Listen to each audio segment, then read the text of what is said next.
जनता की अदालत।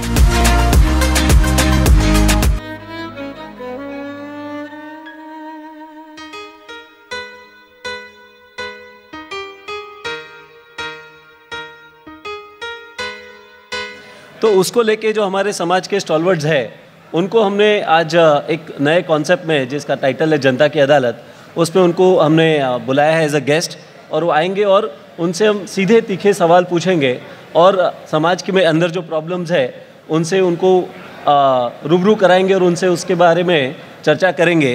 तो ये कॉन्सेप्ट हमने इंट्रोड्यूस किया सर, आप इसमें पधारे, बहुत बहुत धन्यवाद। आप सर 2 मिनट हमारे लिए प्लीज़।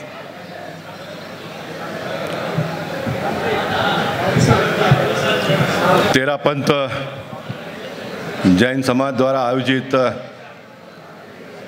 आज के इस जनता की अदालत में मैं आप सबका यहाँ पर स्वागत करता हूँ और मैं तेरापंथ जैन समाज के सभी पदाधिकारियों का अभिनंदन करता हूँ। देश के प्रधानमंत्री नरेंद्र मोदी जी जिस रफ्तार से देश को आगे बढ़ाने का काम कर रहे, देशवासियों को आगे बढ़ाने का काम कर रहे, लेकिन आपका समाज देश के प्रधानमंत्री जो कर रहे हैं उसका अनुकरण करते हुए हमने अपने समाज को कैसे आगे ले जाना है उसके लिए प्रयास कर रहे हो। इसलिए निश्चित ये अभिनंदनीय कार्य आप कर रहे हो और इस प्रकार से समाज के लोग जब साथ में आते हैं, एक दूसरे को देखते हैं, एक दूसरे की समस्याओं को समझने का प्रयास करते हैं, देश में और दुनिया में जो गतिविधियाँ चल रही है उसमें जैन समाज कहाँ पर खड़ा है, इसका जब एक लेखा जोखा होता है तो निश्चित जैन समाज के लोगों को गर्व की अनुभूति होती होगी कि हमारा समाज भले छोटा संख्या से है लेकिन समाज का सोच और समाज का कार्य बहुत बड़ा है। इसलिए मुझे जब मीडिया ने भी पूछा कि आप जैन समाज को क्या संदेश देना चाहेंगे, तो मैंने कहा कि मैं जैन समाज को कोई संदेश नहीं दूंगा, लेकिन जो नॉन जैन समाज के लोग हैं उनके कार्यक्रम में जाऊंगा तो उनको निश्चित ये कहूँगा कि हम सब लोगों ने जैन समाज को उनके कार्य को देखकर उसका अनुकरण करते हुए समाज में हम लोगों ने आने वाले दिनों में काम करने की आवश्यकता है, ये भावना मैं व्यक्त करता हूँ। फिर एक बार आपके इस कुशल कार्य के लिए शुभेच्छा देता हूँ, शुभकामनाएं देता हूँ। बहुत बहुत धन्यवाद। भारत माता की जय। ओम रम। कार्यक्रम की शुरुआत मैं निवेदन करूंगा साध्वी श्री जी से कि आप प्रेरणा पाते और मंगल उद्बोधन से इस कार्यक्रम की शुभ शुरुआत करें। ओम अरहंताणम ओम ह्रीं नमो सिद्धाणम ओम ह्रीं नमो आयर्याणम ओम ह्रीं नमो ओवज्जायाणम ओम ह्रीं नमो लोहे सवसाहूणम ऐसो पंच नमोकारो सवपावपणासनो मंगलानं च सर्वेषां पठमं हवै मंगलम पठमं हवै मंगलम।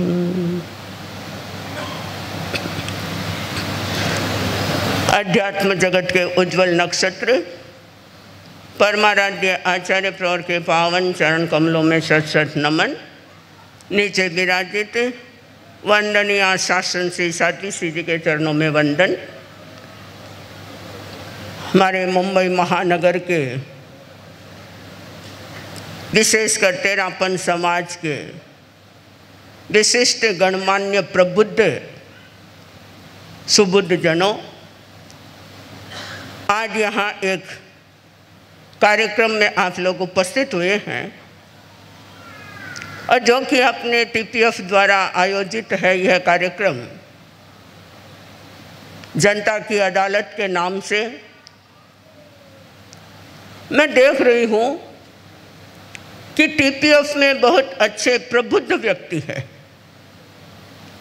मतलब कोई सीए है, कोई एमबीए है, कोई एलएलबी है, और भी अनेक प्रकार की डिग्रियां हैं, डॉक्टर्स भी हैं काफ़ी।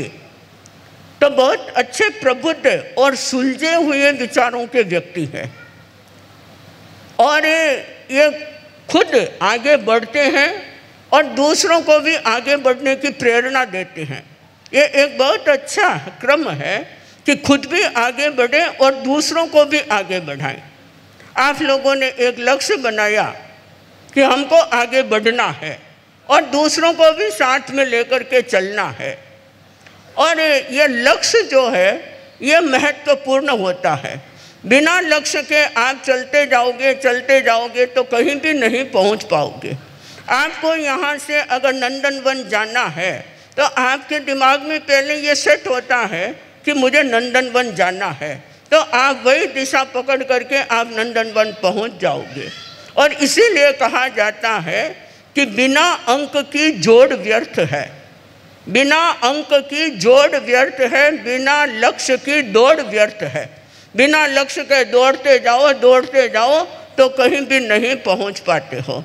तो आप लोग एक बहुत अच्छा उपक्रम, अनेक प्रकार की गतिविधियां आप चला रहे हो और सामाजिक दृष्टि से, आध्यात्मिक दृष्टि से भी बहुत अच्छा टीपीएफ काम कर रही है। और वर्तमान में इसके हमारे यहाँ के अध्यक्ष राज सिंह भी यहाँ है और शायद अपने राष्ट्रीय अध्यक्ष पंकज जी ओस्तवाल भी यहाँ उपस्थित है।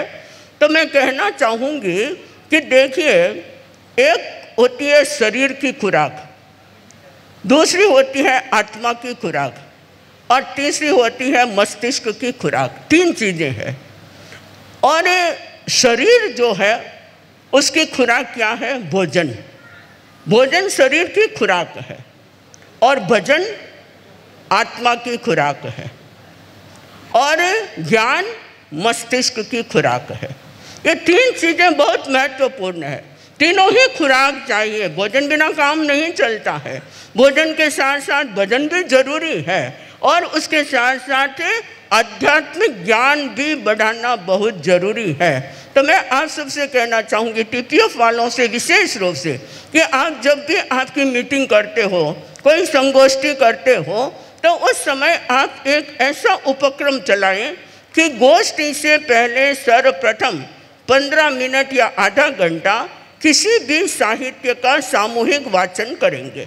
सामूहिक वाचन हो, चाहे आप 15 मिनट ही करें, चाहे आप आधा घंटा करें, जैसे भी आपकी सुविधा हो, एक आप अपना समय निर्धारित कर लें और एक कोई साहित्य जैसे भिक्षु विचार दर्शन हो या और भी कोई साहित्य आपके ध्यान में हो, तो उस साहित्य का वाचन आप प्रारंभ करें। तो इससे क्या है कि आपके मस्तिष्क को भी खुराक मिलती जाएगी और आपका ज्ञान जो है वह भी विकसित होता जाएगा। तो अपने मन में अगर हौसला होता है और एक कुछ करने की लगन होती है तो सब काम आसानी से हो जाते हैं। और इसीलिए कहते हैं कि अगर जिंदगी है तो ख्वाब है, अगर जिंदगी है तो ख्वाब है, ख्वाब है तो मंजिलें हैं, मंजिलें हैं तो राहें हैं, राहें हैं तो मुश्किलें हैं, मुश्किलें हैं तो हौसले हैं, हौसले हैं तो विश्वास है और विश्वास है तो जीत निश्चित है। तो आपको हर क्षेत्र में आपको जीत प्राप्त करनी है, विजय प्राप्त करनी है, तो आपके हौसला अच्छा होना चाहिए, आपका दृढ़ विश्वास होना चाहिए, सेल्फ कॉन्फिडेंस होना चाहिए, तो अपने आप आपको हर कार्य में सिद्धि मिल सकती है। तो आज का जो प्रोग्राम है उसके विषय में मैं कहना चाहूँगी कि देखिए, ये तो एक ऐसा ही कार्यक्रम है और इसमें विशेष रूप से कोई भी व्यक्ति किसी पर आरोप प्रत्यारोप नहीं लगाता, आरोप प्रत्यारोप नहीं होता है। इसमें एक जिज्ञासा होती है, जिज्ञासा करने का अवसर दिया जाता है और आपको उसका आंसर भी उपलब्ध होता है। लेकिन इसमें पूर्ण शांति बहुत जरूरी है और अपने हृदय में किसी के प्रति भी कोई उच्चा बच्च के भाव नहीं होने चाहिए, बल्कि यह होना चाहिए कि अपने को एक जिज्ञासा रखनी है। जनता के सामने जैसे जिज्ञासाएं रखी जाती है वैसे ही यह जिज्ञासा का प्रोग्राम है। और अच्छा है कि कभी कभी खुला मंच भी मिलता है किसी को बोलने के लिए। जैसे खुले आकाश में पक्षी रहते हैं, कितने आमोद और प्रमोद के साथ विचरण करते हैं, घूमते हैं, और उसी प्रकार यह भी एक खुला मंच है। इस मंच के माध्यम से आपको कुछ जिज्ञासा करने का अवसर दिया जाता है। तो मैं सोचती हूँ कि यह आपका शायद पहला कार्यक्रम आयोजित हो रहा है जनता की अदालत का। ऐसे हमने तो पहले भी देखा है, पहले तो बैठते भी थे, आजकल तो गुरुदेव की मनाही है, तो ऐसे कार्यक्रम में हम लोग नहीं बैठते हैं। लेकिन आज से 40 साल पहले जब हमने चेन्नई चातुर्मास किया था, तब भी आपकी अदालत यह प्रोग्राम हमने देखा भी था। तो एक दृष्टि से देखा जाए तो अपने मन के विचारों की एक प्रस्तुति है यह कार्यक्रम। तो अस्तु, यह कार्यक्रम आपका बहुत शांतिपूर्ण रहे, बहुत अच्छे वातावरण से और जय जय महाश्रमण के नारों के साथ परिसंपन्न हो, और इसी मंगल भावना के साथ मैं अपनी बात को संपन्न करती हूँ।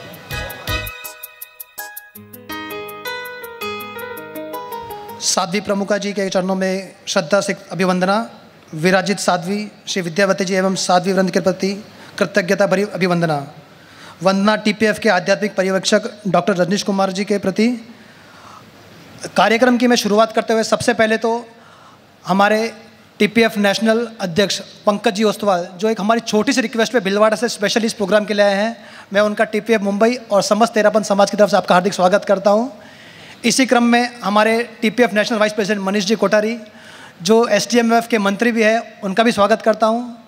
स्वागत करता हूँ मैं मुंबई चतुर्मास व्यवस्था समिति के अध्यक्ष मदन जी शाह तातेड़, मुंबई सभा के कार्याध्यक्ष नरोत्तम जी शाह गन्ना, मंत्री दीपक जी डागलिया, एसटीएमएफ के अध्यक्ष हमारे विनोद जी बोरा, अनुव्रत समिति से कंचन जी सोनी, और सभी संस्थाओं के सभी पदाधिकारी, आप सभी का स्वागत करता हूं मैं।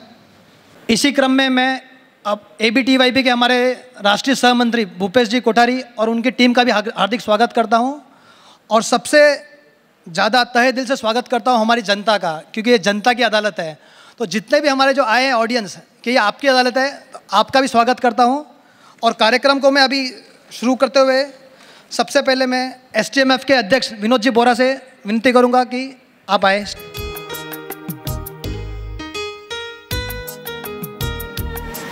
आराध्य के श्री चरणों में वंदन। विदुषी साध्वी श्री शासन श्री साध्वी श्री विद्यावती जी के चरणों में वंदन। मुंबई चातुर्मास व्यवस्था समिति के अध्यक्ष श्रीमान मदन लाल शाह तातेड़, टीपीएफ के राष्ट्रीय अध्यक्ष पंकज जी शाह ओसवाल, राष्ट्रीय उपाध्यक्ष मनीष जी कोठारी, हमारे फाउंडेशन के मंत्री भी हैं, और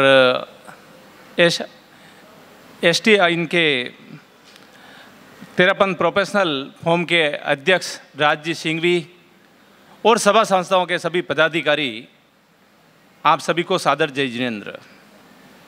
आज टीपीएफ ने मुंबई में एक ऐसा प्रोग्राम किया जो आज तक नहीं हुआ, जनता की अदालत। सब लोग पहले सोच रहे थे कि जनता की अदालत में कैसा क्या प्रोग्राम रहेगा, तो ये टीपीएफ द्वारा, प्रोफेशनल टीम द्वारा एक जनता की अदालत, इस प्रोग्राम में हमारे आज 3 कंटेंट्स है, और जज है श्रीमान सुरेंद्र जी शाह कोठारी, महामंत्री चातुर्मास व्यवस्था समिति के। और इसमें जो सामने जो जगह दिख रही है, उसमें आपको जवाब देने के लिए श्रीमान सभा के पूर्व अध्यक्ष भंवर लाल शाह कर्नावट और सभा के पूर्व अध्यक्ष श्रीमान विनोद जी शाह कच्छारा और मेघराज जी शाह दाकड़, आप सबकी जो जिज्ञासा है, आप सब भी क्वेश्चन आपसे पूछ सकते हैं। राज जी और इनकी टीम तो इनसे क्वेश्चन करेंगे ही, पर आपके मन में भी कोई जिज्ञासा है तो आपका बिल्कुल आप शंका का समाधान करेंगे। आप आज दिल से पूछिए, कोई भी पूछना है, आपके मन की बात है, सब पूछ लीजिए। आप इन तीनों को जो भी आपके मन में रहेगी हमारी ये बात है, आराम से आप पूछ सकते हैं, आपका सबका जवाब देगा। यही मौका है हमें इनसे पूछने का कि हम समाज के लिए और क्या कर सकते हैं, इस बारे में ये सभी हमें जवाब देंगे। तो मैं इस टीपीएफ टीम को बहुत बहुत बधाई देता हूँ कि आपने एक ऐसा प्रोफेशनल प्रोग्राम और इस कांदिवली राजभवन में रखा। तो मैं आप सबका, पूरी टीम का यहाँ राजभवन में बहुत बहुत स्वागत करता हूँ, और आप ऐसे ही प्रोग्राम करते रहें। ये राजभवन, हम मुंबई की जितनी भी संघीय सभा संस्था हैं उनको ऐसे प्रोग्राम के लिए देते हैं कि यहाँ अच्छे से अच्छे प्रोग्राम इस राजभवन में होए। पंकज जी, इस भवन का नाम राजभवन इसलिए रहा कि सभी, अभी आपने देखा, आपने 3rd फ्लोर ऑडिटोरियम में पधारे, वहाँ एक कन्या मंडल का इतना अच्छा प्रोग्राम है और हमारे सांसद भी अभी पधारे हैं। पहले माले पे ये प्रोग्राम, 3rd फ्लोर, ऐसे प्रोग्राम चलते रहते हैं और सभी सुविधाओं से आपको यहाँ 18 से 20 रूम भी हैं। इसके लिए इसका नाम राजभवन बड़ा, सभी सभा संस्थाओं का प्रोग्राम भी होता है, सब सुविधा भी आपको यहाँ से मिल जाएगी। मैं एक बार पुनः आप सभी पधारे, इस राजभवन में आपका स्वागत करता हूँ। अब हम ज़्यादा से ज़्यादा जनता की अदालत में आप लोगों की बातें सुने, इन्हीं भावनाओं के साथ ओम आरम। धन्यवाद विनोद जी। इसी क्रम में मैं निवेदन करूंगा मुंबई चतुर्मास व्यवस्था समिति के अध्यक्ष मदन जी साथ आते। एकादशम अनुशास्ता आचार्य प्रवर के चरणों में मेरी भावभीनी वंदना। अत्र विराजित शासन श्री साध्वी श्री जी के एवं सभी साथियों के चरणों में मेरी अभिवंदना।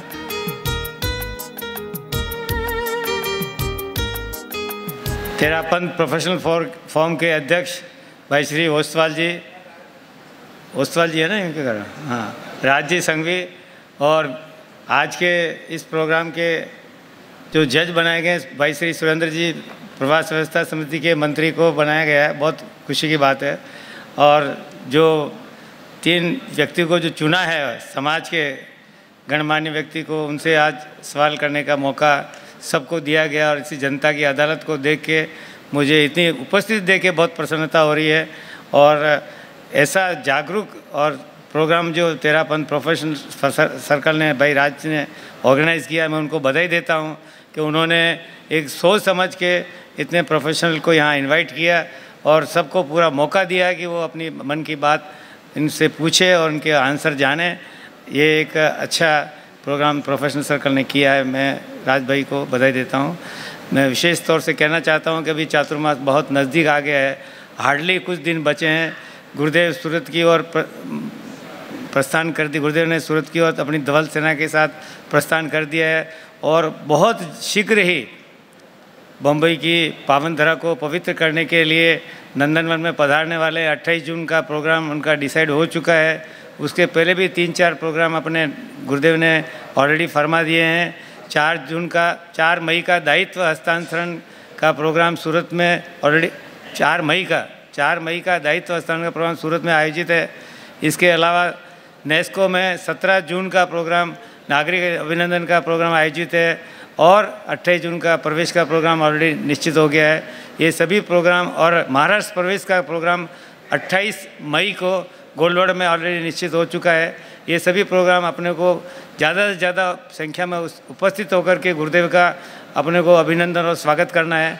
और इस चातुर्मास में हर वर्ग का, न केवल प्रोफेशनल फॉर्म, तेरापंथ महिला मंडल, तेरापंथ युवक परिषद और समाज के जितने भी सीनियर कार्यकर्ता हैं, उनका सबका मंगल आशीर्वाद और स्नेह मेरे साथ रहे। इस चातुर्मास को सफल और ऐतिहासिक हम सबको मिलकर बनाना है और अच्छे से अच्छे ढंग से उपलब्धियों भरा बनाना है। इस सब के लिए मैं आपको हार्दिक बधाई और शुभकामनाएं देता हूं और ओम आरम। इसी क्रम में मैं अब इनवाइट करना चाहूँगा हमारे TPF नेशनल के राष्ट्रीय अध्यक्ष पंकज जी ओस्तवाल, जो एक कॉरपोरेट जगत से आते हैं, इंडस्ट्रियलिस्ट है, और इनकी जो काम करने की शैली है ना, मतलब कुछ भी बोलो कर लो, किसी चीज़ में कभी मना नहीं है। तो मैं प्लीज़ वेलकम करना चाहूँगा पंकज जी ओस्तवाल, प्लीज़।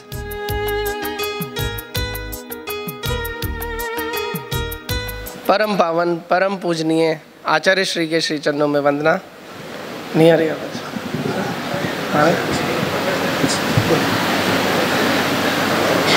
हमारे TPF के आध्यात्मिक पर्यवेक्षक मुनि श्री डॉक्टर रजनीश कुमार जी के श्री चरणों में वंदना। आज के इस कार्यक्रम में पधारे हुए मुंबई चतुर्मास समिति के अध्यक्ष, हमारे इस राजभवन के अध्यक्ष,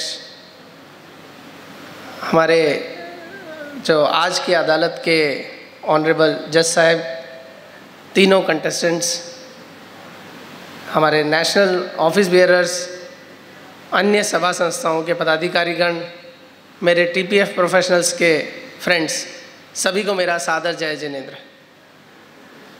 आज का ये जो जनता की अदालत का कार्यक्रम TPF मुंबई ने जो आयोजित किया है, वह मैं ये कहना चाहूँगा कि बहुत ही अनोखा कार्यक्रम है, क्योंकि धर्म संघ के स्तर पर या किसी भी समाज के स्तर पर ये जो कार्यक्रम आयोजित हो रहा है, ये अपने आप में एक अनुकरणीय संदेश देगा, क्योंकि इसमें हम उन व्यक्तित्व को बुलाएंगे और उनसे जब सवाल जवाब करेंगे तो मुझे ऐसा लगता है कि कहीं ना कहीं पे धर्म संघ में बातचीत और बढ़ेगी, कम्युनिकेशन और बढ़ेगा, तो ट्रांसपेरेंसी भी साथ में बढ़ेगी। तो मैं टीपीएफ मुंबई को सबसे पहले बधाई देना चाहूँगा कि आपने इस कार्यक्रम को आयोजित किया और ये कार्यक्रम कहीं ना कहीं पर देश भर में ये संदेश देगा, जहाँ पे कि हम इसके आगे और अनेकों अनेक कार्यक्रम कर पाएंगे। तेरापंथ प्रोफेशनल फोरम अपनी जो एक्टिविटीज़ है वो शाइन के द्वारा उल्लेखित करता है। Shine, S for spirituality. हम स्पिरिचुअलिटी पे अलग अलग कार्यक्रम करते रहते हैं, पूरे देश भर में ऑनलाइन ऑफलाइन कार्यक्रम करते रहते हैं। H for health. हेल्थ से हम पूरे देश में एनुअल कॉन्फ्रेंस, अलग अलग तरह की कॉन्फ्रेंसेस डॉक्टर्स की करते हैं। उसके अलावा आचार्य तुलसी महाप्रज्ञ मोबाइल हॉस्पिटल, जो कि आप सबको पता होगा कि गुरुदेव के साथ साथ विचरण करता है और गांव-गांव और शहर-शहर में जो अलग अलग तरह के पूरे देश भर के जो जनता है उनकी सेवा में लगा रहता है। आई इंटेलेक्चुअल सर्विसेज। हम प्रोफेशनल्स हैं, तो प्रोफेशनल्स को एक नैतिक जिम्मेदारी है कि वह देश के प्रति, समाज के प्रति कुछ न कुछ इस तरह की सर्विसेज देते रहें, जिससे कि समाज और देश लगातार आगे बढ़ता रहे। तो इसमें भी हमने अलग अलग तरह की सर्विसेज चालू कर रखी है, जिसमें कि हमारी जो सबसे एक इम्पॉर्टेंट सर्विस जो मैं बताना चाहूँगा सबको, कि एक हमारे इसमें एक परामर्श करके, टीपीएफ परामर्श करके हमारा एक सेल है, जिसमें कि आप सेकेंड ओपिनियन लीजिए। प्राइमरी ओपिनियन तो आपके जो प्राइमरी कंसल्टेंट्स हैं, एडवाइज़र्स हैं, वो एजुकेशन में, मेडिकल में, प्रोफेशनल कंसल्टेंसीज़ में आप उसमें कुछ भी ओपिनियन लीजिए, लेकिन सेकंड ओपिनियन ज़रूर आप इस परामर्श पे लीजिए। बहुत ही ऑटोमेटिक सिस्टम है। आप एक मोबाइल नंबर है, उस पर आप अपना इशू कंटेंट भेज दीजिए। आप टीपीएफ के जो बेस्ट प्रोफेशनल्स हैं वो आपका जवाब विदिन 24 आवर्स देते हैं। इसके अलावा भी अन्य बहुत सारी सर्विसेज हम कोशिश कर रहे हैं कि और आगे से आगे बढ़ाते रहें। N for networking. प्रोफेशनल्स हैं तो नेटवर्किंग और बिज़नेस तो करना ज़रूरी है। हमारे सारे प्रोफेशनल्स देश भर में अभी 7,700 से ज़्यादा हो चुके हैं। 3,000 से ज़्यादा प्रोस्पेक्टिव प्रोफेशनल्स का हमारे पास डेटा है, तो हम ऑलरेडी 10,000 से ज़्यादा प्रोफेशनल्स की हमारी स्ट्रेंथ हो चुकी है। और इस बार का जो मिशन हमने ले रखा है 22-24 का, वो हम 13,000 हमारे प्रोफेशनल्स की स्ट्रेंथ करने का है। मैं बॉम्बे से ये रिक्वेस्ट करना चाहूँगा कि अभी जो आपके यहाँ पे लगभग 1100 प्रोफेशनल्स रजिस्टर्ड हैं, तो मैं चाहूँगा कि आप 8,000 परिवारों का क्षेत्र है, तो एक थंब रूल भी बोलता है कि अगर 8,000 परिवारों का क्षेत्र है तो 8,000 प्रोफेशनल्स होने चाहिए। 1100 बहुत ही कम है, तो मेरी रिक्वेस्ट रहेगी कि आप ज़्यादा से ज़्यादा यहाँ प्रोफेशनल्स रजिस्टर करें, जिससे कि हमारा जो 13,000 का मिशन है वो हम पा सकें। सबसे आखिरी लेकिन सबसे महत्वपूर्ण प्रोजेक्ट, एजुकेशन का प्रोजेक्ट। आप सभी को पता होगा कि तेरापंथ धर्म संघ का एजुकेशन का जो प्रोजेक्ट है, चाहे वो शिक्षा सहयोग हो, चाहे वो मेधावी बच्चों का सम्मान समारोह हो, कैरियर काउंसलिंग हो, ये सब कार्यक्रम टीपीएफ करता रहता है। इसमें जो बच्चों को शिक्षा का जो सहयोग का जो कार्यक्रम है वह अति महत्वपूर्ण कार्यक्रम है। वह कार्यक्रम उस एंगल से महत्वपूर्ण है कि हमें दोनों क्षेत्रों में काम करने की ज़रूरत है और हमारे को सबसे मिलकर काम करने की ज़रूरत है कि एक तरफ तो हमारे परिवारों को हम इतना ऊंचा उठाएं कि हमें शिक्षा के लिए सहयोग करने की ज़रूरत ही नहीं पड़े, लेकिन जब तक वो परिवार ऊपर आते हैं या जब तक वह खुद अपने आप को सस्टेन करने के लिए पोजीशन में आते हैं, तब तक हम बच्चों को शिक्षा के लिए आगे बढ़ाते रहें, निरंतर उनको सहयोग करते रहें। पिछले सालों में हमने लगभग 6 करोड़ से ज़्यादा का अभी तक का बजट उन पर खर्च किया है। लगभग 6,000 से ज़्यादा बच्चों को हमने ये शिक्षा सहयोग प्रदान किया है। मेधावी बच्चों का सम्मान समारोह भी हम आचार्य श्री के सानिध्य में करते रहे हैं पिछले सालों में, और इस साल भी ये सारे कार्यक्रम प्रस्तावित हैं।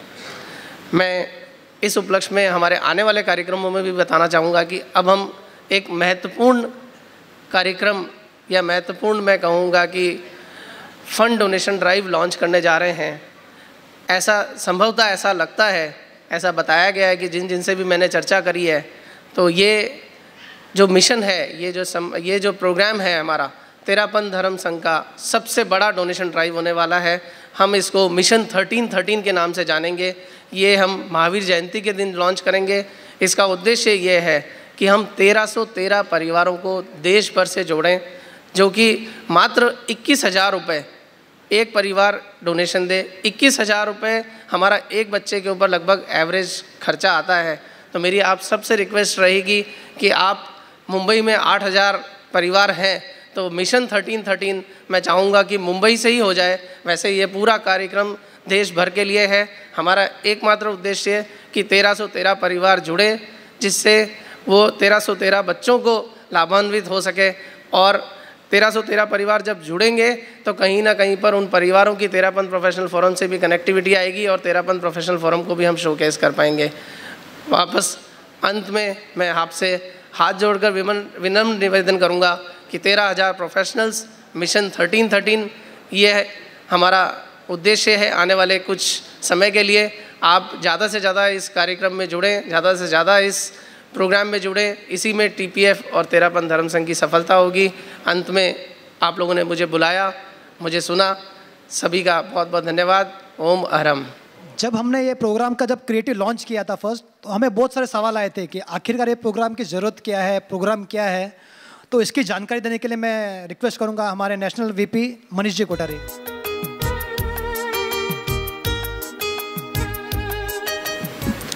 धन्यवाद कमल। परम श्रद्धेय आचार्य श्री महासमन जी के श्री चरणों में सब भक्ति वंदना। विराजित शासन श्री स्वादी श्री विद्यावती जी एवं साध्वीवन के चरणों में वंदन। टीपीएफ के आध्यात्मिक पर्यवेक्षक मुनि श्री रजनीश कुमार जी के चरणों में वंदन। हमारे राष्ट्रीय अध्यक्ष पंकज जी ओस्तवाल, आचार्य महासमन प्रवास समिति के अध्यक्ष मदन जी तांतेड़ एवं सभी संस्था के पदाधिकारीगण, श्रावक समाज एवं जनता, सभी को सादर जय जिनेंद्र। सब कह रहे हैं कि जनता की अदालत क्या है, क्या इसका उद्देश्य है, क्या विज़न है, क्या हमने सोचा था। तो लगभग 3 महीने पहले की बात है, जब मैं, राजजी सिंघवी और मेरे पिताजी सुरेंद्र जी कोठारी, हम नंदनवन परिसर से रिटर्न आ रहे थे। तो कुछ चर्चा चली। राज भाई ने पूछा कि क्या ऐसा प्रोग्राम करना चाहिए टीपीएफ को जिससे समाज में एक इम्पैक्ट मिले, कुछ समाज उपयोगी कार्यक्रम करे, जहाँ कुछ एक संस्था ऐसा लगे कुछ संस्था कुछ ठोस काम कर रही है। तो चर्चा चली। फिर पिताजी ने एक सजेशन दिया कि क्यों ना रजत शर्मा का एक प्रोग्राम चलता है आपकी अदालत, तो उस थीम पे आप चले और कुछ ऐसा प्रोग्राम करें जहाँ हम तेरापन समाज के विशिष्ट व्यक्ति जिन्होंने अपना नाम किया है, समाज में सेवा दी है और कुछ न कुछ अपना भोग दिया है जिससे उन्होंने अपना नाम कमाया है, और वो अपना दायित्व भी रखते हैं समाज के प्रति, तो क्यों ना उनके साथ चर्चा की जाए, उनका इंटरव्यू लिया जाए, उनके पर्सनल एक्सपीरियंसेस शेयर किया जाए, उनकी अचीवमेंट्स, समाज के लिए क्या उनका विज़न है, समाज के लिए वो जब पद पे थे उन्होंने क्या सोचा था, उनको क्या करना था और क्या नहीं कर पाए, और कुछ डिसीजन सही थे या गलत थे। तो उस पे चर्चा चली, चर्चा आगे बढ़ी। फिर सजेशन आया कि इसको नाम देते हैं जनता की अदालत। तो ये फिर हमने सोचा। फिर इसके बाद राज भाई काम पे लग गए, फिर पूरी आउटलाइन तैयार की, और आज हम आपके समक्ष पेश करते हैं जनता की अदालत। और ये एक सीरीज़ है, आगे भी चलती रहेगी। जैसे OTT प्लेटफॉर्म पे वेब सीरीज़ चलती है, वैसे भी ये सीरीज़ चलेगी। ये सीज़न 1 है, सीज़न 2, 3 सब कंटिन्यू रहेगा। और पंकज जी, एक चीज़ आपको बोलता हूँ कि जो चीज़ मुंबई करता है वो पूरे इंडिया में फॉलो होता है, और ये वर्षों से होता आ रहा है। तो मेरी अग्रिम बधाई राज भाई को अभी से, क्योंकि शो अच्छा होने वाला है, दिख रहा है और होगा, और ये आगे भी चलता रहेगा। टीपीएफ मुंबई उन सब मानवों को इनवाइट करेगा जिनको सुनने की सबको उत्सुकता रहती है, जिनसे लोग सवाल पूछना चाहते हैं, और लोगों के मन में क्यूरोसिटी रहती है कि क्या वो कहेंगे। तो इसके लिए जज और वकील हमने उसी दिन डिसाइड कर लिया था कि कौन जज रहेगा, कौन वकील रहेगा। तो ये हमारे लिए इजी हो गया। और राज से बेहतर कोई शो होस्ट या एंकर नहीं हो सकता था। तो जो भी डिस्क्लेमर है, प्रोटोकॉल है, वो राज भाई आपको एक्सप्लेन करेंगे। लेकिन एक बात बहुत इंपॉर्टेंट है, मैं आप सबको निवेदन करना चाहूँगा कि जो भी आप सवाल करें बड़ी शालीनता से करें, अपनी संघ की गरिमा बना के रखें। ये हमारे आचार्य श्री का मंत्र है। तो शुरू करते हैं जनता की अदालत। बहुत बहुत धन्यवाद। ओम हर। मैं इनवाइट करना चाहूँगा हमारे आज के वकील जो इस पूरे कार्रवाई को आगे लेके जाएंगे, हमारे टीपीएफ के अध्यक्ष राजीव सिंघवी। जो मैं बोलूँगा उसमें गलतियाँ होगी, चूक होगी, किसी को बुरा लगेगा तो मैं हाथ जोड़ लेता हूँ, क्षमा चाहता हूँ, खमत खामना करता हूँ। हमारी कोई इच्छा नहीं है किसी को दुख पहुँचाने का, किसी की हल्की दिखाने का। हमारा एकमात्र उद्देश्य है, आज मुंबई समाज है, बहुत जागरूक समाज है। बहुत सारी बातें मंच पे होती है, पर जितनी बातें मंच पे होती है उससे बहुत ज़्यादा बातें मंच के नीचे होती है। तो आज हम चाहते हैं कि जो बातें मंच के नीचे होती है वो हम आज सीधे मंच पे करेंगे। बहुत बहुत धन्यवाद। तो आइए शुरू करते हैं जनता की अदालत। आप सभी के सामने आज हमारे सबसे पहले गेस्ट श्रीमान भंवर जी कर्नावट। जनता की अदालत के पहले मेहमान हैं श्री भंवरलाल जी वल्द मांगीलाल जी कर्नावट। आप राजस्थान के राजसमंद जिले के नमाणा ग्राम निवासी एवं मुंबई ठाकुर द्वारा प्रवासी हैं। आप सन 1975 में मुंबई में पिताजी के मेटल व्यवसाय से जुड़े। ब्रोकिंग और फेरी करने के बाद आपने भंवरलाल मांगीलाल जैन के नाम से अपनी फर्म शुरू की। सन 1984 में कास्टिंग मैन्युफैक्चरिंग, 1990 में कॉपर एलाय का व्यापार किया और 1994 में पूरा बिजनेस दमन में शिफ्ट कर दिया। 2014 में आपने अपने जीवन का सबसे बड़ा project SGI iron casting Sangli में शुरू किया, जिसकी असफलता उनके जीवन के महत्वपूर्ण सबक में से एक है। तेरापंथ समाज में आप युवक परिषद के मंत्री, मुंबई सभा के 2 कार्यकाल तक अध्यक्ष, महासभा, जैन विश्व भारती, सिरियारी संस्थान, तुलसी साधना शिखर, महाप्रज्ञ पब्लिक स्कूल STMF के ट्रस्टी के पद पर अपनी सेवाएं दे चुके हैं। इसके अलावा आपने Bombay non ferrous metal association के अध्यक्ष और डायरेक्टर जैसे महत्वपूर्ण पदों की जिम्मेदारी का भी समुचित निर्वहन किया है। शिक्षा एवं चिकित्सा के क्षेत्रों में आपका योगदान सराहनीय है। हमें विश्वास है कि तेरापंथ समाज को सदा आपकी सेवाओं का लाभ मिलता रहेगा।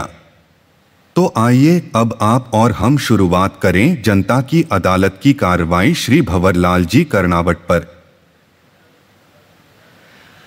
हमारे गेस्ट तो आ चुके हैं और जज साहब अभी तक नहीं आए। जैसे ही जज साहब आएंगे हम कार्रवाई शुरू करेंगे।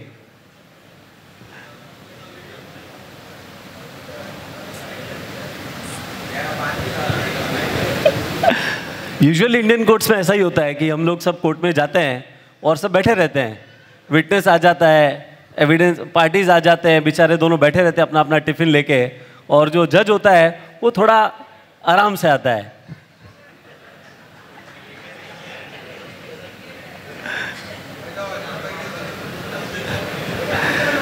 तो जब तक कि हमारे जज साहब आते हैं मैं भी अपना टाइम यूज कर लेता हूँ, वेस्ट नहीं करता।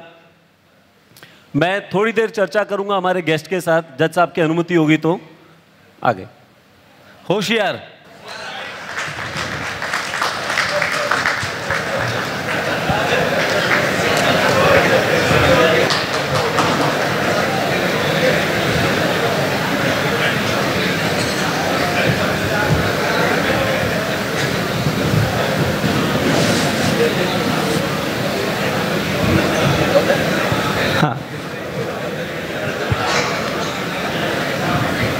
जनता की अदालत के आज के हमारे जज हैं श्री सुरेंद्र जी कोठारी।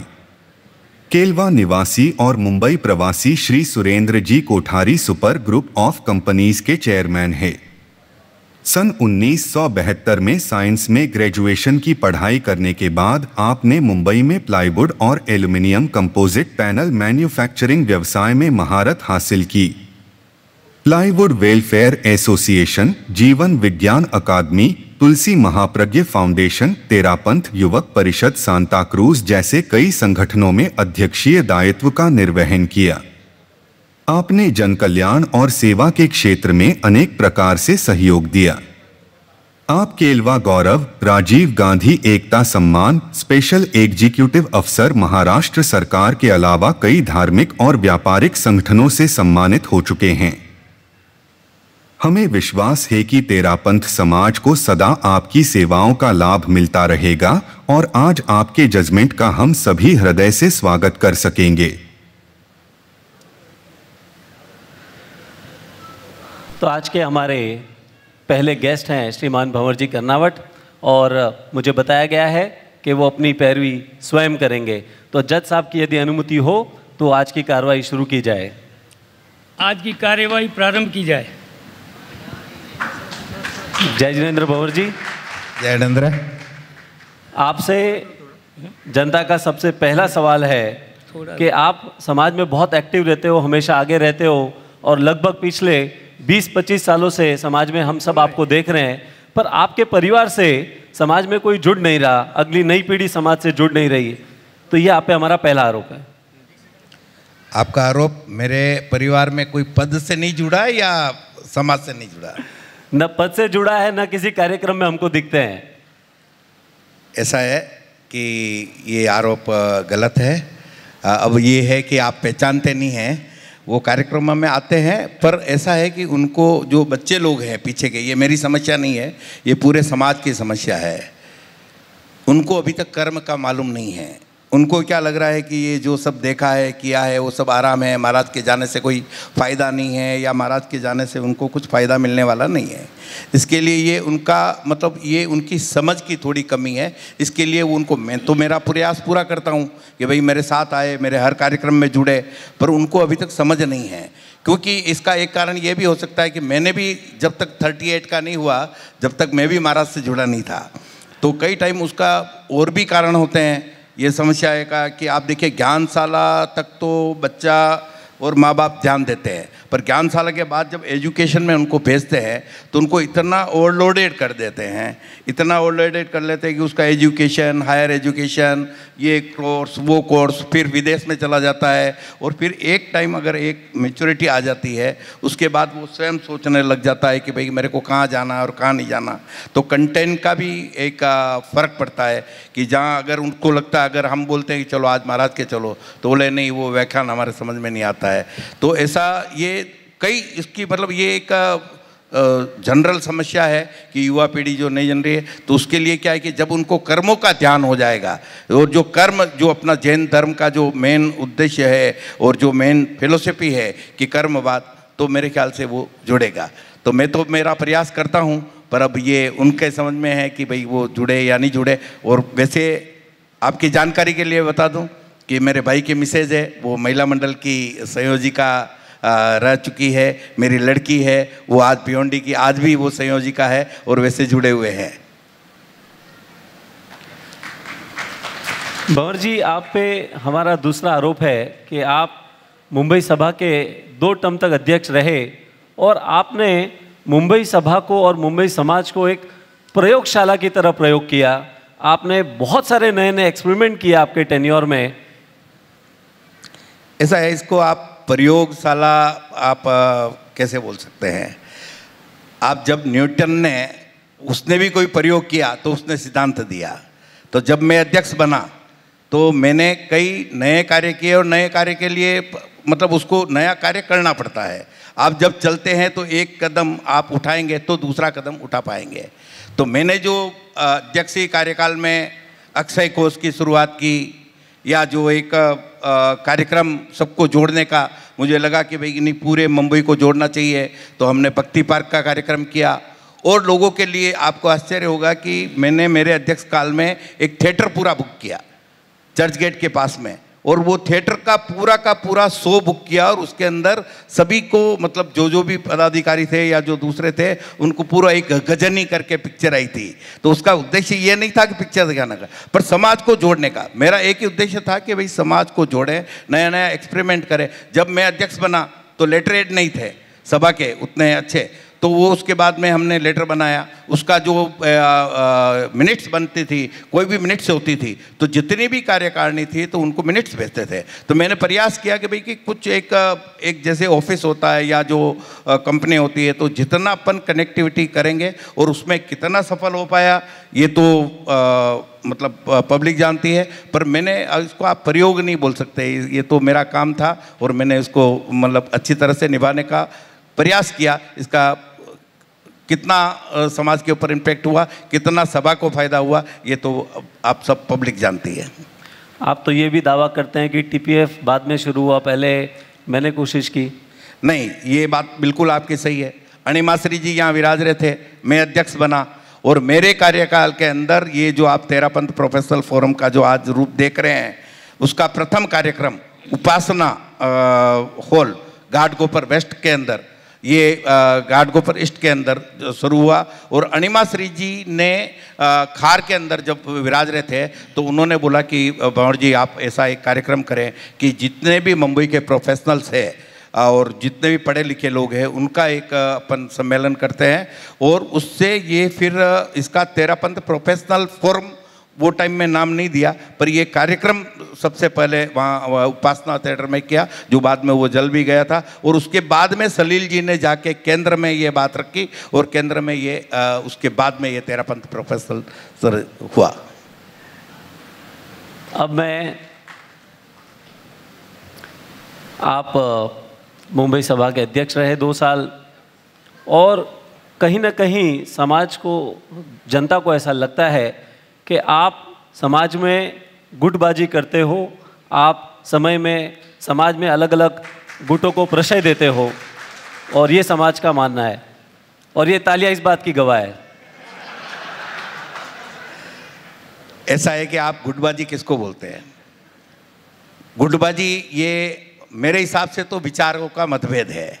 जहाँ समूह होता है, जहाँ लोग होते हैं, जहाँ परिवार होता है, वहाँ पर भी विचार नहीं मिलते हैं। तो ये जो विचार नहीं मिलते हैं या प्रतिस्पर्धा होती है या बातचीत होती है, तो ये गुटबाजी नहीं है ना। एक मैं स्वतंत्र हूँ, मेरी एक विचारधारा है, हम एक विचारधारा को लेके चलते हैं, और वो विचारधारा धर्म संघ की सेवा के लिए है, धर्म संघ का समाज के लिए करने का कोई हमारा कोई इसमें पर्सनल नहीं है। पर हमें लगता है कि हमें ये काम करना चाहिए या इस ढंग से करना चाहिए, या ये हमारा प्रोजेक्ट है या ये इसका विजन है, तो इसको आप गुटबाजी कहे तो वो देखिए ऐसा है कि लोग अभी आप क्या उसको नाम देते हैं, वरना गुटबाजी कहाँ है। अभी भी विनोद जी से मैं बात कर रहा हूँ, या मैं आज सुनील जी से बात कर रहा हूँ, या मैं आपसे बात कर रहा हूँ, या मदन जी से बात कर रहा हूँ, या सुमति जी से बात कर रहा हूँ, किस आदमी से हमारा बोलचाल बंद है। ऐसा कोई गुटबाजी नहीं है, ये तो विचारों का मतभेद है। बहुत अच्छा कहा आपने कि कोई गुट नहीं होते, विचारों में फ़र्क होता है। कुछ लोगों से मन मिलता है, उनके साथ साथ काम करने का मौका रहता है, और अच्छा काम करने के लिए कभी जिनसे मन ज़्यादा मिलता है उनके साथ जुड़ के काम करना चाहिए। तो ये आपके विचार थे। अब आप पे एक अगला आरोप जनता का ये है कि आप बिना स्वार्थ के कभी किसी की मदद नहीं करते। जनता ने ये मुझे बताया कि आपने एक बार किसी को पानी पिलाया, उसको भी आपने पूरी तरह वसूल किया। ऐसा है कि हम जो काम करते हैं वो कोई स्वार्थ की दृष्टि से या कुछ फायदे के लिए नहीं करते हैं, पर अब जब काम करते हैं और कुछ संयोग ऐसा हो जाता है कि कभी वो अपने काम में आ जाता है। अब जो ये मैं आपको घटना बता रहा हूँ कि मैं बीकानेर जा रहा था, और बीकानेर जा रहा था तो ट्रेन के अंदर जा रहा था, जयपुर के अंदर। जयपुर से मैंने लोकल ट्रेन पकड़ी थी, गर्मी का सीज़न था और बहुत बड़ी प्यास लग रही थी, और वो लोकल ट्रेन थी तो कोई पानी आया नहीं। तो एक जगह पे एक रेलवे स्टेशन आया तो मेरी निगाह पड़ी कि भाई यहाँ पे पानी की बोतल मिल रही है। तो मैं दौड़ के गया और 2 बोतल पानी लेके आया, और मैं आया अंदर तो मेरे सामने जो 2 सज्जन बैठे थे, तो मैंने बोला ले वो, तो बोले यार प्यास तो हमको भी लग रही है आपको। मैं बोला कि आप उतरे नहीं थे, आप बातों में थे, और मेरी निगाह पड़ गई, ट्रेन रुकी, मैं लेके आया। फिर बातचीत करते करते ये मालूम पड़ा भाई वो प्रोफेसर है और वो बीकानेर के अंदर है और इंटरव्यू के लिए गए थे। तो वो बात गई, उनका टेलीफोन नंबर कॉन्टेक्ट्स वगैरह ले लिया। अब साहब हुआ ये कि आचार्य श्री डूंगरगढ़ में विराज रहे थे, और मेरे पिताजी वहाँ से नमाना से वो दर्शन करने के लिए गए, और वहाँ से वो रामदेवरा गांव वाले 2-3 जन थे साथ में, और रामदेवरा से बीकानेर समाधि पे, आचार्य श्री की समाधि पे आने के टाइम में कार उल्टी हो गई, गाड़ी उल्टी हो गई। और रात को मेरे को फ़ोन आया 9 बजे 10 बजे कि अपने कार एक्सीडेंट हो गई है और पिताजी को बहुत ज़्यादा मार लगी है। तो मैंने बोला सब ठीक? तो बोले हाँ नहीं, जिंदा तो है पर वो पाँव टूट गया है। अब देखिए रामदेवरा और बीकानेर, और फिर मेरे को अचानक याद आया, मैं बोला यार का वो एक प्रोफेसर है वो बीकानेर के, तो मेरा उतना कोई जान पहचान नहीं था। मैंने उनको फ़ोन किया, उनका नाम था संजय रंगा जी। तो बोले बोलिए जैन साहब कैसे है? मैं बोला यार ऐसा ऐसा घटना हुआ है रमेश के पिताजी। अब बोलिए कि खाली वो हमारी एक दोस्ती ट्रेन की, और उसने बोला कि आप तुरंत वहाँ पे लेके आओ। वो जो डीन है वो मेरा दोस्त है, उसने पूरा ट्रीटमेंट किया, ऑपरेशन किया इमीडिएटली, और मेरे को बोला आपको कोई चिंता करने की ज़रूरत नहीं है। और मैं तो सुबह तक वहाँ पे पहुँच पाया।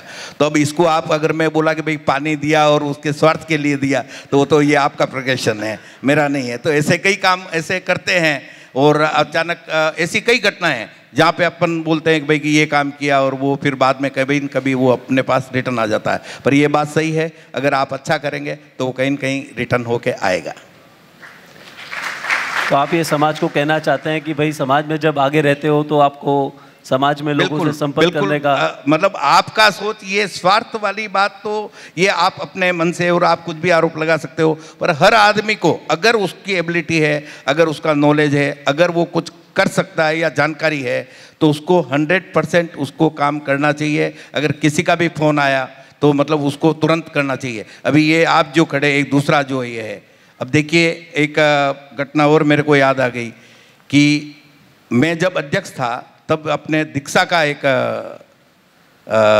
ये केस हुआ था, और उसमें वो गर्मा गर्मी काफ़ी चल रही थी। तो आपका सामने से फ़ोन आया था। अब ये आपका फ़ोन आया और मैंने बोला यार चलो मैं ध्यान रखता हूँ, और मैंने मुकुल भाई जवेरी वो टाइम में थे, तो मुकुल भाई जवेरी को बोला, मैं बोला यार राज जी एक है और अपने तेरापंथी है और वो एडवोकेट है, और वो बोल रहे हैं कि भाई मैं दीक्षा का जो है वो केस में लड़ सकता हूँ। तब ये क्या कोई काम मैंने ये किया कोई स्वार्थ के हिसाब से ये नहीं है, मैंने आपको कनेक्ट करके दे दिया, और अंत में वो केस भी आपने लड़ा और मुकुल भाई आके आप किया, और आज आप हमारे सामने खड़े हैं। तो ये तो क्या है कि मैंने तो खाली आपको कनेक्ट किया, तो इसमें अभी कहाँ है? वो तो अपने अचानक हमको बेनिफिट मिल गया कि आपका जैसा आदमी हमारे को समाज में मिल गया और आप सेवाएं दे रहे हैं। ये बहुत अच्छा तरीका था इन्होंने, मेरा इल्ज़ाम तो बहुत सख्त था पर बड़े अच्छे तरीके से इन्होंने उसको किनारे कर दिया।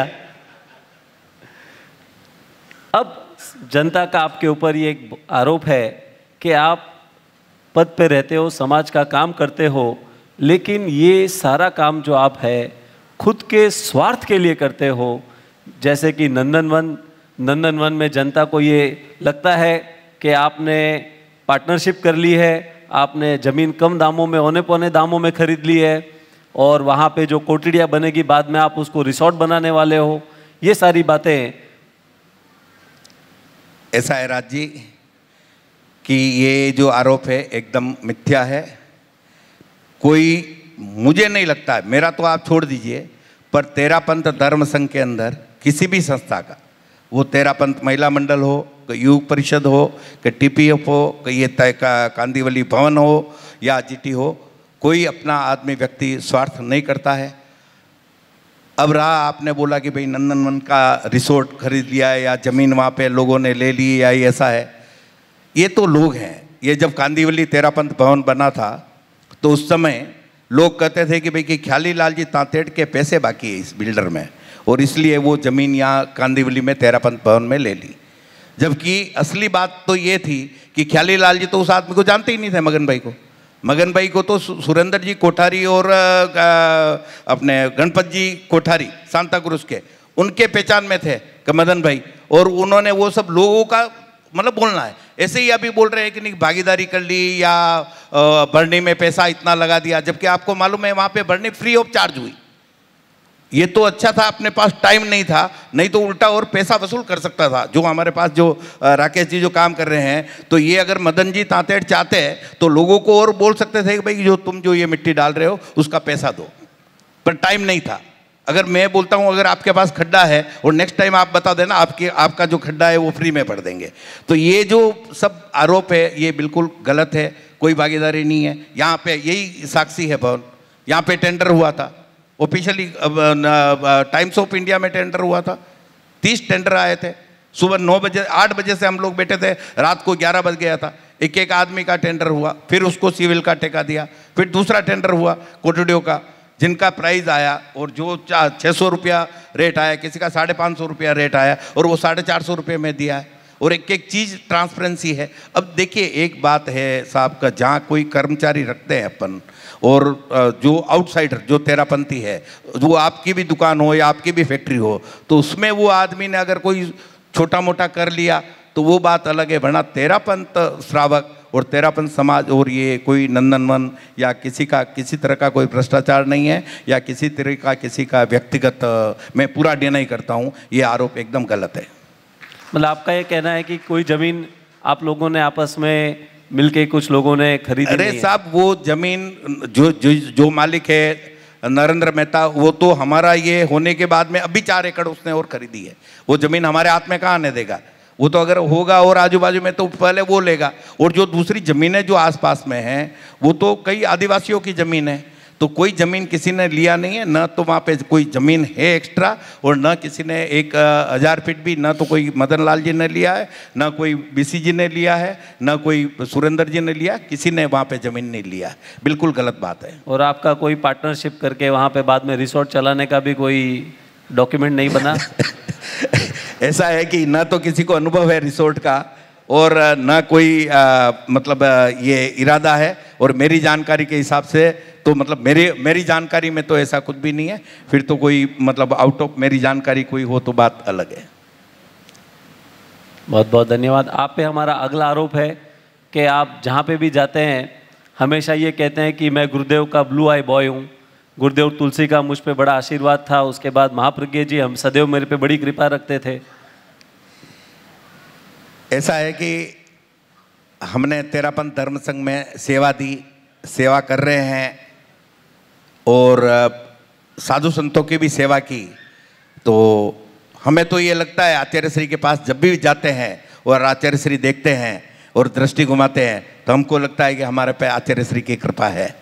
तो ये तो हमारा सौभाग्य है और बिल्कुल लगना चाहिए, क्योंकि हमने सेवाएं दी है और आचार्य श्री की कृपा मिले और ये हर आदमी चाहता है और मुझे भी यही है और मुझे लगता है कि आचार्य श्री की मेरे पे कृपा है। मैंने तो ये सुना है कि आपने गुरुदेव का आशीर्वाद पाने के लिए बैंड बाजे बजवा दिए थे।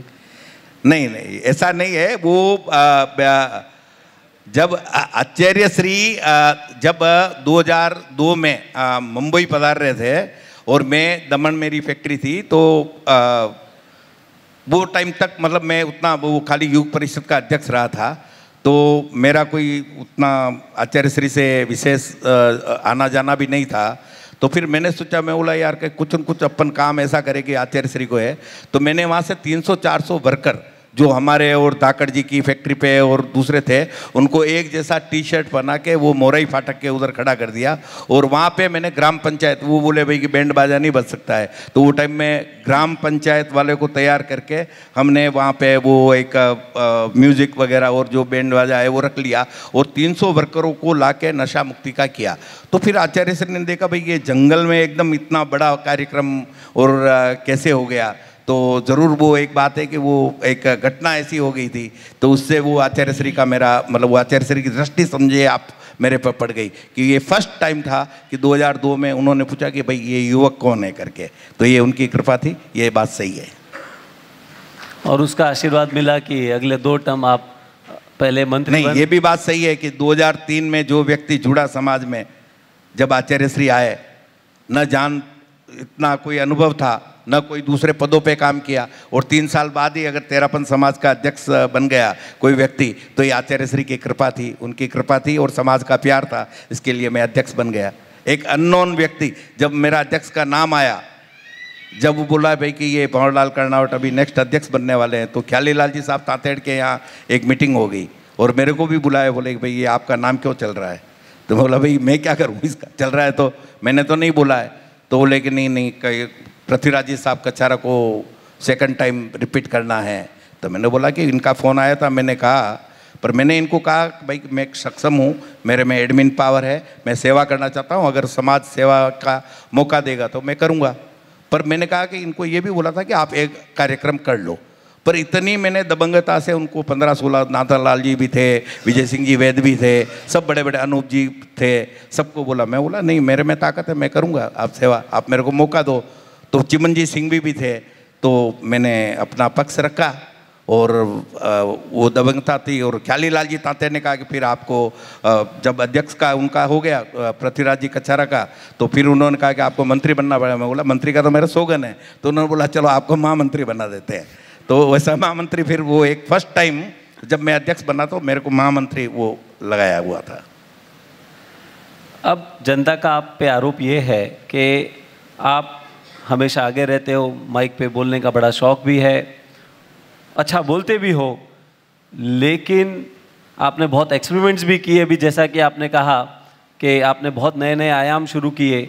लेकिन आज जो समाज की जो समस्याएं हैं, डिवोर्स ले लो, जो सुसाइड्स हो रहे हैं वो ले लो, या अपनी समाज के बच्चे बच्चियां अदर देन तेरापन समाज उनके सगाई संबंध हो रहे हैं, ये सारी जो समस्याएं, ऐसी बहुत सारी समस्याएं, उस और आप कोई भी ठोस कदम नहीं बढ़ा रहे। देखिए ये एक कोई तेरापंथ धर्म संघ की कोई समस्या नहीं है, ये एक सामाजिक समस्या है। और सामाजिक समस्या सब जगह बढ़ रही है। इसके लिए व्यक्तिगत स्तर पे तो जब भी कोई ऐसा केस आता है या डिवोर्स का कोई आता है या बात सामने आती है तो प्रयास करते हैं समझाने का, पर ये एक सामाजिक समस्या है। और वैसे तो अपना तेरापंथ धर्म संघ फिर भी दूसरे समाज से और जो दूसरे जगह जो ज़्यादा हो रहा है उससे अपना सुरक्षित है। पर इसका अभी मुझे ऐसा कोई ये इसका सॉल्यूशन अभी तक नहीं मिला है, क्योंकि यहाँ छोटी छोटी बातों से भी ये हो जाता है। तो मेरा तो इतना ही खाली मैं सजेशन दे सकता हूँ परिवारों में कि भाई आजकल अभी अपने को सहन शक्ति बढ़ानी पड़ेगी, क्योंकि जो भी बहू आती है या अपनी बेटी जाती है तो उसमें परिवार वाले इंटरफेयर कम करें। और जो भी बाहर से नया मेंबर आता है तो उसको थोड़ा सहन शक्ति करके उसको सामंजस्य करे। पर ये एक सामाजिक समस्या है और उसका अभी हम लोग भी इसका कोई परमानेंट सॉल्यूशन इसका नहीं निकाल पाए हैं। आपको ऐसा नहीं लगता कि बम्बई समाज आपको बहुत प्रेम करता है, आप पे बहुत ट्रस्ट करता है, तो बम्बई समाज को आपसे बहुत उम्मीदें हैं कि आप कोई ठोस कदम इस बारे में उठाएंगे? कोई जैसे आपने पहले बहुत प्रयोग किए हैं प्रयोगशाला में, तो इस बार भी कोई नए? देखिए इसमें अभी ये एक सामाजिक समस्या है और हर केस में बात अलग रहती है। तो इसको हम सार्वजनिक रूप से कैसे हैंडल करना या समाज के सामने कैसे उसको मोटिवेशन करें, मोटिवेशन यही है कि भाई आप सहन शक्ति रखो, जो समाज में जो भी अभी समस्याएं है तो थोड़ा बहुत सहन करो। अभी आजकल क्या है कि एक लड़की है और वो परिवार छोड़ के आती है और अपने घर में आती है तो एडजस्ट होने में समय लगता है। अगर आप एक स्टाफ भी रखते हो तो उसको टाइम लगता है। तो ये सब छोटी छोटी चीज़ों से ये हो रहा है। और अभी रहा सवाल दूसरे समाज में शादी का, तो ये भी अभी अगर मेरे समझता हूँ कि इसका अगर परिवार में ही खुलापन हो या दोस्ती से फ्रेंडली बातचीत करे बच्चे बच्ची से, तो मेरे ख्याल से वो कदम ऐसा नहीं उठाएंगे। बस यही मैं आपको ऐसा नहीं लगता कि हमारे समाज को ऐसे काम करने चाहिए जिससे यूथ ज़्यादा कनेक्ट हो, ताकि अपने जो यूथ हैं जो दूसरे नहीं वो जैसे महिला मंडल और कन्या मंडल और वो कार्यक्रम करते भी हैं, पर और वो कार्यक्रम को बढ़ाना चाहिए और कनेक्टिविटी अपने समाज की ओर बढ़े। तो कम से कम अगर समझो अगर बच्चे बच्ची का अगर कुछ भी अगर वो साथ में रहेंगे कार्यक्रम करेंगे तो समाज के बाहर जो होता है, पर आप उसकी कोई गारंटी नहीं ले सकते हो। फिर भी ये आप एक प्रयास कर सकते हो आप ज़्यादा से ज़्यादा कनेक्टिविटी का। पर ये अब देखिए जो एक कार्यकर्ता है या जो अध्यक्ष है या कोई भी पदाधिकारी है उसके घर में भी ये हो सकता है। कोई ये गारंटी नहीं है कि भाई कि कोई अध्यक्ष बन गया है या कोई पदाधिकारी हो गया है तो उसके घर में ये नहीं हो सकती है ये घटना कि भाई कि वो लड़की जो है वो दूसरी समाज में नहीं जा सकती है या उसके घर में कभी डिवोर्स नहीं हो सकता है। ये किसी के भी यहाँ कभी भी हो सकता है, पर इसका जो सॉल्यूशन वही है कि समता भाव या जो शांति है वो रखे और दूसरा बच्चे बच्ची को ज़्यादा फ्रीडम दे। ज़्यादा फ्रीडम का मतलब माँ बाप और परिवार में खुलापन ज़्यादा ज़रूरी है। पहले समाज में कभी अपने समाज में किसी बंधु को या परिवार को या तकलीफ आती थी तो समाज वाले मिल के उसके साथ खड़े रहते थे, और आजकल ऐसा देखने में आ रहा है कि जो पदाधिकारी लोग हैं वो हमेशा थोड़ा पल्ला झटक लेते हैं, अपनी कन्नी काट लेते हैं ऐसी समस्याओं से और आगे बढ़ के उसको सुलझाने की कोशिश थोड़ी कम करते हैं। नहीं, अभी भी करते हैं, वो कोई एकाध कोई अपवाद होगा, वरना मेरे ख्याल से अभी भी अगर कोई समस्या दो जनों के बीच में आती है तो अवश्य ही सभी अपने अपने लेवल पे प्रयास करते हैं और प्रयास करना भी चाहिए कि कई, क्योंकि मेरे कार्यकाल में कई हुआ है कि जहाँ पे मतलब वापस आपस में समझौता हो गया। बहुत बहुत धन्यवाद। आइए, क्योंकि ये जनता की अदालत है तो मैं चाहूँगा कि कुछ सवाल हम जनता में से लें।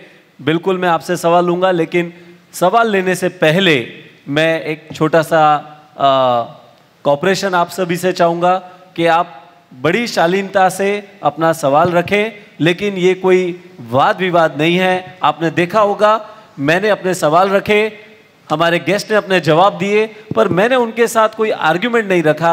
ये उन्होंने अपने विचार रखे, अब वो हमको मान्य हो या नहीं मान्य हो ये मायने अभी फिलहाल नहीं रखता। यहाँ पे हम किसी तरह की चर्चा में नहीं जाएंगे, हम हमारे सवाल रखेंगे और गेस्ट जो क्वेश्चन रखना चाहे वो गेस्ट उसका आंसर दे।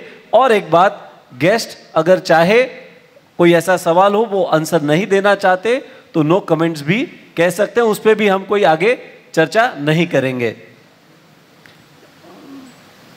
मैं चाहूंगा कि पर्ची ना भेज के मैं 3 सवाल लूंगा भंवर जी के साथ, उसके बाद एक और आगे एपिसोड है तो 3 सवाल जो भी आप सेलेक्ट करो। यहाँ पे दलपत जी का हाथ ऊपर है इस तरफ। हाँ, धन्यवाद मिस्टर राज। हालांकि आप लोगों का शायद क्वेश्चन आंसर का शेयरिंग नहीं हुआ होगा, लेकिन मेरे को ऐसा लग रहा था। एनीवे जो भी हो, भंवर जी मेरे घनिष्ठ हैं, सादर जय जिनेंद्र। मैं एक नसीहत देना चाहूँगा और एक सवाल पूछना चाहूँगा, आपकी इजाज़त हो तो। आप नसीहत सुनना चाहेंगे या सवाल? जज साहब की अनुमति से। अरे सुरेंद्र जी साहब धन्यवाद। आप सवाल के साथ ही अपनी नसीहत का भी समावेश ठीक है, धन्यवाद। हाँ भंवर जी साहब, इसी प्रांगण में आपके कार्यकाल में एक ज़मीन का टुकड़ा लेने की बात हुई थी, शायद आप समझ गए होंगे मैं किस ओर कहना चाह रहा हूँ। नॉलेज सिटी या जो भी बात थी, और इसी पर मेरे सवाल पर आपके कार्यकाल में कहा गया कि ये ज़मीन समाज के लिए है। तो मैंने कहा भाई समाज के लिए हो तो ही यहाँ बात करो, अन्यथा नहीं। तो आपने कहा था भाई समाज के लिए है। तो अभी उस ज़मीन की वस्तुस्थिति क्या है? वो व्यक्तिगत हो गई है या समाज के लिए ही है? अगर समाज के लिए है या व्यक्तिगत हो गई तो अभी अच्छा मौका है, गुरुदेव आ रहे हैं, आप बड़ा दिल दिखाएं, आपके ट्रस्टीगण सब इसमें डोनेट कर सकते हैं। दूसरी नसीहत ये है कि आपके कार्यकाल में तेरापंथी सभा मुंबई बहुत हाईटेड हो गई, ये बात सही है। आपको सेवा का अवसर मिला और आपने उस काम को बड़े अच्छे ढंग से प्रतिपादित किया। लेकिन धर्म संघ से जुड़ने के 2 उद्देश्य सहज लगते हैं, बाकी तो और भी हो सकते हैं। पहला तो पद प्रतिष्ठा, वो आपने बहुत अच्छी पाल ली, आदान प्रदान हो गया समाज की तरफ से और आपके अपने स्वयं के लिए। लेकिन आध्यात्मिक विकास कितना हुआ यह बहुत ज़रूरी है। तो मैं चाहूँगा कि आप अभी तत्व ज्ञान की पहली, दूसरी, तीसरी कितनी सीढ़ी चढ़े पता नहीं, आगे अवश्य आप करेंगे तो अगला जन्म ठीक होगा, अन्यथा यही नंदन मणियारे का जीव यही भटकता रहेगा। आसक्ति कम करें। धन्यवाद। धन्यवाद सुरेश जी, आपने जो पहले नसीहत दी उसके ऊपर ध्यान देंगे कि कितना हम धर्म को अपनी आत्मा के लिए कर पाए, तो उसके लिए धन्यवाद, आपने सचेत किया। और आप तो जहाँ भी मिलते हैं वहाँ पे हर समय आप बोलते ही रहते हैं। अब रहा आपका दूसरा प्रश्न कि भाई कि जो जगह के बारे में, तो उसकी वस्तुस्थिति मैं क्लियर कर दूं। वस्तुस्थिति ऐसी थी कि पृथ्वीराज जी कच्छारा जब अध्यक्ष थे उस समय एक स्कूल बनाने की बात थी कि भाई एक तेरापंथ समाज का एक स्कूल बनाया जाए। तो काफ़ी प्रयास हुए, काफ़ी जगह देखी, वो जगह में कोई सफलता नहीं मिली और संयोग नहीं बैठा कोई भी जगह लेने का और ये बैठने का, और बजट भी काफ़ी बड़ा था। तो फिर एक जब मैं अध्यक्ष बना तो एक हमने एक योजना बनाई, और वो योजना ऐसी थी कि भाई कि ये एक अपन ज़मीन लेते हैं और ज़मीन बड़ी लेते हैं, उसमें आधी ज़मीन में अपन डेवलपमेंट करेंगे और आधी ज़मीन पे अपन स्कूल बनाएंगे, और उसको स्कूल अपना जो तेरापंथ धर्म संघ के उसको प्रायोरिटी देंगे, तेरापंथ धर्म संघ की रीति नीति से वो स्कूल चलाएंगे और उसको अपन संपादित रेसिडेंशियल स्कूल बनाएंगे करके। तो ये बात जब इसका उसके बाद में हमने कुमार शर्मन जी से भी चर्चा की कि भाई ये मॉडल पे हम लोग काम करना चाहते हैं, तो बोले कि नहीं मॉडल ठीक है, ये अगर सक्सेस हो जाता है तो इसमें बड़े से बड़ा काम भी अपन कर सकते हैं। तो फिर मुंबई के अंदर ये ज़मीन ली थी, ज़मीन ली थी 2010 के अंदर, और 2010 में आपको बता दूं कि ज़मीन जब ली थी तो वो एक प्राइवेट लिमिटेड कंपनी के नाम से ही लिया था, कोई समाज के नाम पे ज़मीन नहीं थी, क्योंकि इसका जो उद्देश्य था कि आधी ज़मीन के ऊपर बिल्डिंग बना के उसका जो भी प्रॉफिट आएगा उससे उसकी वैल्यू वसूल करने का, और आधी ज़मीन के ऊपर स्कूल बनाने का और समाज के बच्चे को वहाँ पे रखने का, और एक बहुत ही किफ़ायत रेट में उनको मतलब उनका एजुकेशन देने का और अपने तेरापंथ धर्म संघ के देने का। और इसीलिए वो आचार्य श्री का नाम उसमें रखा, आचार्य तुलसी बिल्ड को मतलब आचार्य तुलसी महाप्रज्ञ एकेडमी उसका नाम रखा था, और वो लिया था प्राइवेट लिमिटेड। पर उसके अंदर 50-50 लाख रुपए के 63 लोगों ने मिलके वो जगह का मतलब वो खरीदी थी और उनको करना था। पर जब एक पार्ट तो पूरा हो गया कि वो ज़मीन ले ली गई, ज़मीन संपादित कर ली गई, ज़मीन अपने नाम पे आ गई, पर उसके बाद में कुछ गैप पड़ने के हिसाब से और जो 63 लोग थे उसके अंदर कुछ मतभिन्नता के होने के लिए, और उसके बाद में एक प्रोजेक्ट रिपोर्ट बनी, मतभिन्नता भी बाद में आई, उसके पहले एक प्रोजेक्ट रिपोर्ट बनाई सी महिंद्रा से, स्कूल का पूरा प्रोजेक्ट बनाया, और जब जसोल गए थे तो वहाँ पर भी आचार्य श्री को ये प्रेजेंट किया कि भाई ये ज़मीन जो है इसके ऊपर हम स्कूल बनाएंगे और ये स्कूल का मॉडल रहेगा और ये रहेगा, यहाँ तक हमने बात की थी। पर आप देखिए वो प्रोजेक्ट उसके बाद में मतभेदता के कारण वो प्रोजेक्ट पूरा नहीं हो पाया और वो बात लंबी होती चली गई, और उसके बाद में वडाला में एक मीटिंग हुई और उन्होंने कहा भाई कि ये इस पे वाइबिलिटी नहीं है, यहाँ पे स्कूल चलेगा नहीं, काफ़ी सारे स्कूल पहले से ही बंद पड़े हैं और कारण रहा, और इसमें वो निर्णय ले लिया गया कि अभी इसके ऊपर कोई डेवलपमेंट नहीं करना, और उसके बाद में वो एजीटी वस्तुस्थिति आज की तारीख में वो है। अब रहा है समाज में कि भाई समाज को देने की बात, वो कहीं बात नहीं थी। जैसे आप बोलते हैं कि मैं एक कंपनी बना रहा हूँ और प्रॉफिट करूँगा और वो प्रॉफिट में से मैं 25% शेयर में प्रॉफिट में दूंगा, तो वो कंपनी चली नहीं, कंपनी बनी नहीं और अभी तक उसका कुछ डेवलपमेंट हुआ नहीं। वरना मूल बात ये थी कि इसका आधा में उसको डेवलप करने का और आधे में उसका जो भी पैसा आएगा या जो भी अर्निंग होगी उससे वो समाज के लिए एक जगह बनाने का। पर ये 63 लोगों का ही, क्योंकि अगर उसके अंदर कोई वो जो ज़मीन है वो प्राइवेट लिमिटेड और शेयर होल्डिंग कंपनी के नाम पे है, तो कोई ज़मीन तेरापंथ समाज में नहीं है। हाँ, उसमें ये भी है, वो पत्र मेरा हाथ का बनाया हुआ है कि अगर उसके अंदर कोई प्रॉफिट रहेगा और उसके अंदर अर्निंग रहेगा तो तेरापंथी सभा को भी वहाँ से 10% के रूप में जो भी अनुदान या जो भी उस डोनेशन के रूप में वो जो संस्थान है जो प्रॉफिट करेगा या जो अर्निंग करेगा वो उसको देगा। तो ये जो ज़मीन है इसको एक्सेस या उसका वास्तु स्थिति क्या है अभी?